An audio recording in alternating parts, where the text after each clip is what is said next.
fala sobre a revolta dos Macabeus, que abriu um precedente da história da humanidade. Nunca antes uma nação havia morrido por seu Deus. Essa foi a primeira guerra religiosa e ideológica da história da civilização. Tudo que nós sabemos sobre a história de Hanukkah é retirado dos dois livros de Macabeus, que são encontrados numa coletânea chamada de Sefer HaRishonim, que inclui os outros livros que ficam de fora da Bíblia, mas são mencionados no Talmud. O livro 1º e 2º Macabeus é chamado de apócrifos, tá? E eles foram incluídos no cânon da Igreja Católica, não no nosso cânon, mas eles são os livros que falam da festa de Hanukkah, daquilo que os Macabeus fizeram, tá? Hanukkah, por que a palavra Hanukkah em hebraico é composta de 5 letras? Vamos lá saber? O motivo é que em Hanukkah nós vamos desfrutando dos frutos que a Torá nos proporciona. Você diz assim, como assim? Os Macabeus lutaram para não serem assimilados. Diferente de Purim. Purim, o diabo quer nos matar. Em Hanukkah ele quer nos assimilar. Ele te mantém vivo, mas ele quer mudar a estrutura daquilo que está dentro do seu coração. Ele quer arrancar a fé do teu coração. Ok? Hanukkah tem as aplicações proféticas. Então, Hanukkah, você vai ver que a Hanukkah, que é uma menorá com mais duas hastes, ela tem 9 hastes, 8, 4 de cada lado, e o shamash, que é a principal. E ela está ligada com algumas das determinações do Eterno, que eu vou te mostrar agora. Vamos lá? Recebe, que está ligada a amor, benevolência e misericórdia. Essa palavra em hebraico, ela foi traduzida lá no Novo Testamento por graça, tá? Só que na realidade não é graça, é amor, benevolência e misericórdia. Então, quando você pega a Hanukkah, ela tem todas essas características. E uma das coisas interessantes em Hanukkah é que é como se o Eterno estivesse falando isso conosco, para que isso possa fazer parte da nossa vida. Por causa do nosso tempo, eu não vou ter como explicar uma por uma em detalhes, mas o que está na raiz de Hesed, tem uma outra palavra aqui, que é Hassid, que significa aquele que é santo e piedoso. Quando eu amo ao Eterno e sou amado por Ele, eu me torno santo. Entendeu isso? Quem ama o Eterno, obedece a palavra do Eterno. Quem obedece a palavra do Eterno se torna santo. A santidade não é por aquilo que eu visto, mas é por aquilo que eu sou. Consequentemente, quando eu sou santo, eu passo a ter um comportamento de santidade e vestir roupas que vão transparecer a minha santidade. Isso eu não estou falando só do homem, irmãos, estou falando do homem e da mulher. Mais uma vez, o nosso tempo nos impede de discutir algumas coisas aqui, mas nós sabemos que existem roupas que não cabem para as nossas mulheres dentro da nossa congregação da igreja. Tem irmãs que, dependendo do jeito que ela entrar na igreja, com a roupa que ela entrar, ela faz o pessoal pecar, né? Afinal de contas, tem um homem de ferro, né? Ou tem algum homem de ferro aqui? O que eu conheço é só do filme. É verdade. E mesmo assim, de ferro só por fora, por dentro continua sendo de carne, não é verdade? Está complicado, irmãos. Vamos lá. A segunda coisa é Gefurah, que significa poder e refere-se ao poder real. Uma das outras coisas que você recebe em Hanukkah, a palavra traz consigo a sua raiz do termo Gavá, que significa prevalecer, ser poderoso, ter força, ser grande. E ainda tem os termos Geber, que significa homem, e Gibor, que significa homem piedoso. Essa é uma outra coisa que você recebe ao celebrar a festa de Hanukkah. Por que a festa de Hanukkah são 8 dias? Cada uma dessas coisas que eu estou mostrando para você, você recebe num dia da festa. Entendeu ou não? A festa de Hanukkah é celebrada em 8 dias. Esses 8 aspectos que eu vou te mostrar, a cada dia você recebe um. Entendeu? Misericórdia, o pessoal não gostou. Tiferet vem da raiz de Pará, que significa beleza, glória, orgulho. Orgulho aqui não é no sentido ruim da palavra, mas é no sentido bom. Você tem orgulho de ser um servo do Eterno, ok? Na sua raiz de Tiferet nós temos a palavra Pará, que significa glorificar, embelezar, adornar, e Per, que significa turbante, ou seja, em Hanukkah você fica mais bonito, tá? Porque você está se santificando na presença do Eterno. Todo crente, irmãos, quanto mais santo ele é, mais bonito ele fica. Misericórdia, irmão. Eu estou te elogiando, você vai com essa cara. Se eu dissesse que você ficava feio, você ia fazer cara feia. Eu ia falar, misericórdia, então você de feio. Não vou celebrar essa festa então. Você vai ficar bonito, irmão. Aleluia, ajuda aí, irmão. Você vai receber também em Hanukkah, você vai se tornar mais forte, vai receber vitória e vai ter a perpetuidade, ou seja, vai ser perpétuo aquilo que o Eterno vai dar para você. O Eterno não dá nada para depois tirar. A Bíblia diz que tudo aquilo que o Eterno nos dá é para sempre.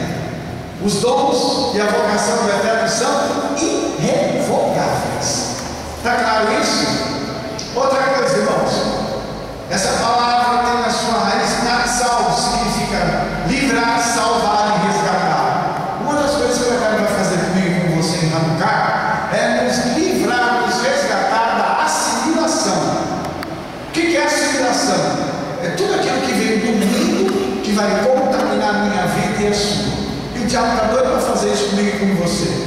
É o tal da teologia que não tem problema, não tem nada a ver. Não, peraí, não tem problema eu comer uma carninha de porco. Não, mas é bom, ele é amor. Não tem problema eu cometer um pecadinho aqui, eu falar uma mentira ali, não tem problema. Tá? Tem problema sim, irmãos. Nós estamos vivendo uma época hoje em que o livro de Apocalipse é muito útil para nós. Aquele que está limpe-se mais limpo. Aquele que está sujo, se emporcalha, porque já vai para o inferno, uma faixa nas costas escrito, bem feito, fui. Sério? Irmãos, os sinais estão se multiplicando. Parece brincadeira.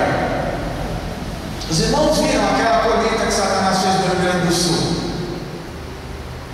Os irmãos não veem os sinais que estão ocorrendo. O Papa renunciou. O meteoro caindo.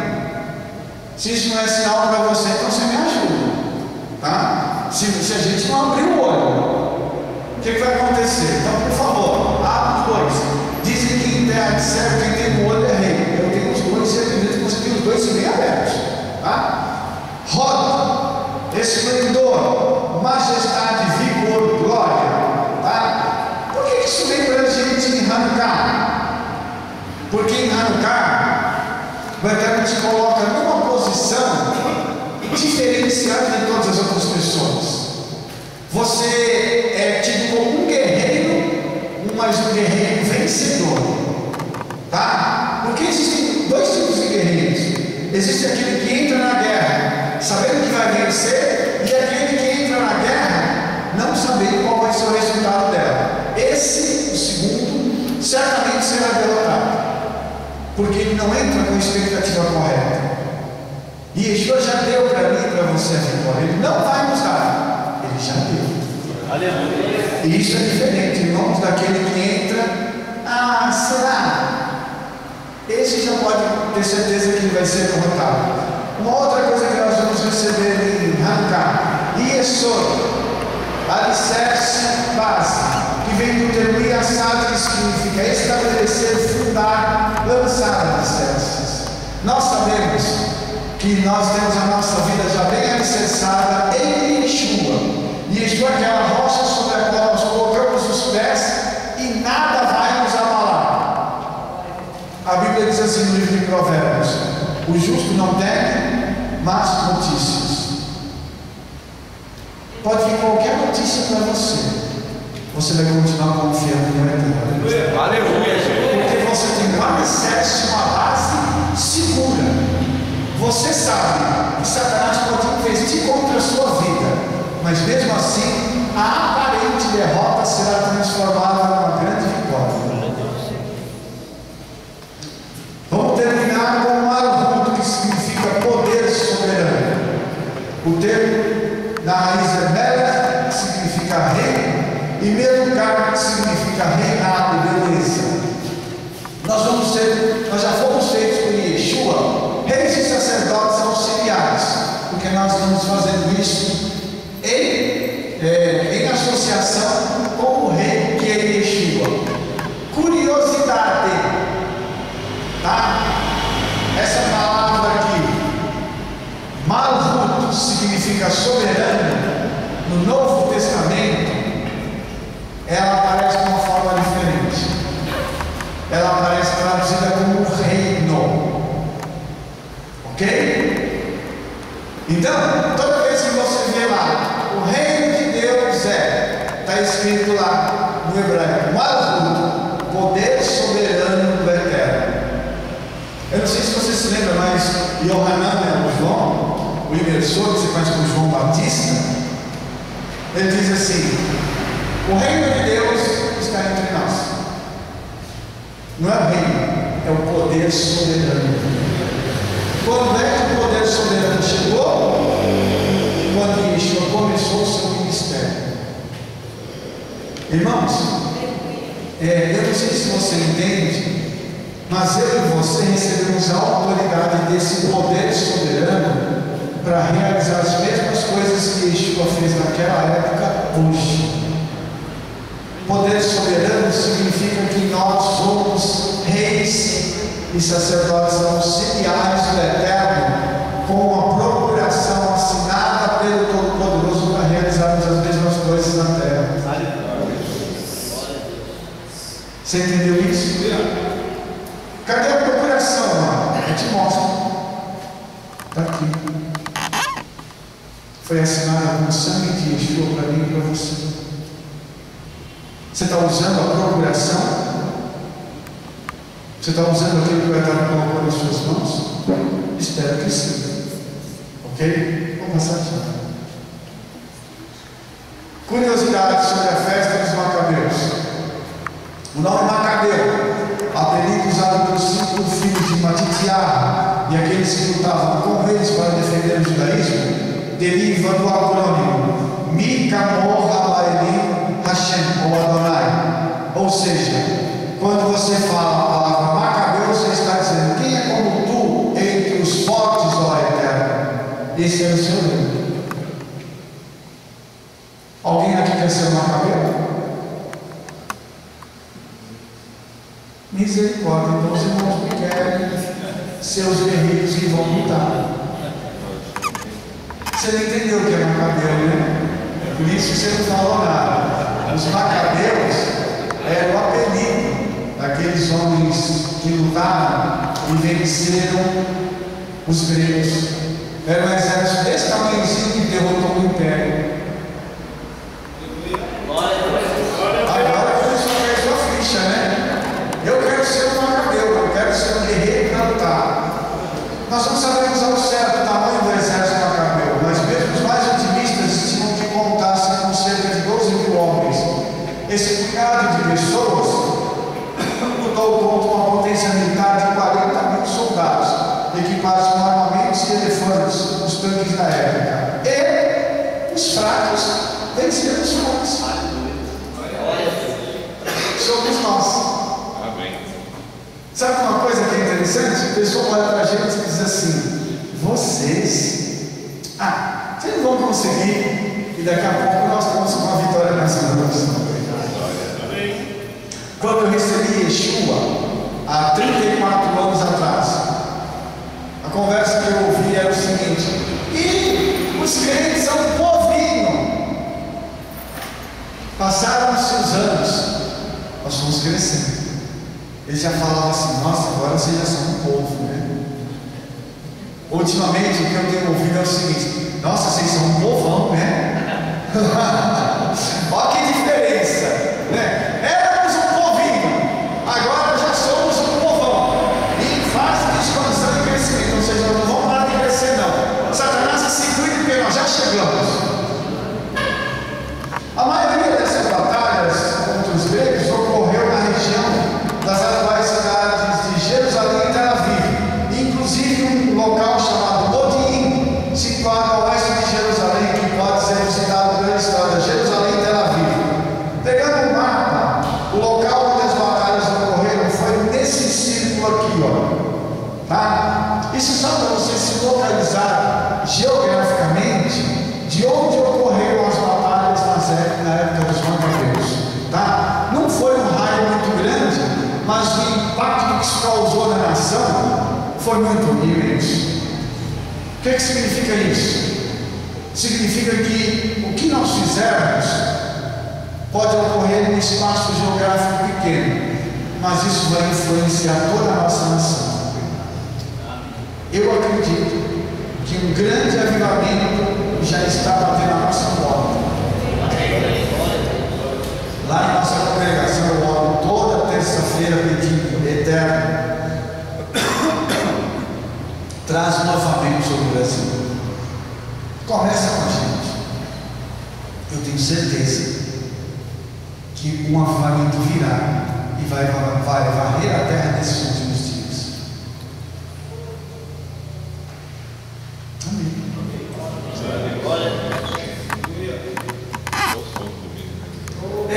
Acho que domingo deixou os irmãos meio mole, né? Mudança de horário. Hoje os irmãos, horário de verão, dando, você ganhou mais uma hora para dormir, não conseguiu dormir, acordou fora do horário, meio desregulado, né, irmão? Está que nem carro, quando chegar no final, tá bom. Vamos lá. Da maneira como nós conhecemos a história, pensamos que a batalha contra os gregos foi resolvida dentro de algumas semanas. No entanto, ela durou 25 anos. No ano 167, antes da Era Comum, o exército grego invadiu a cidade de Modim. E foi apenas no ano de 142, antes da Era Comum, que a paz foi restabelecida. Ou seja, 25 anos. Quando se fala do livro dos Macabeus, você fala assim: nossa, foi rápido, a vitória foi rápida. 25 anos para alcançar a vitória. Isso te diz alguma coisa? Não tenha pressa, mas a vitória vai chegar nas suas mãos.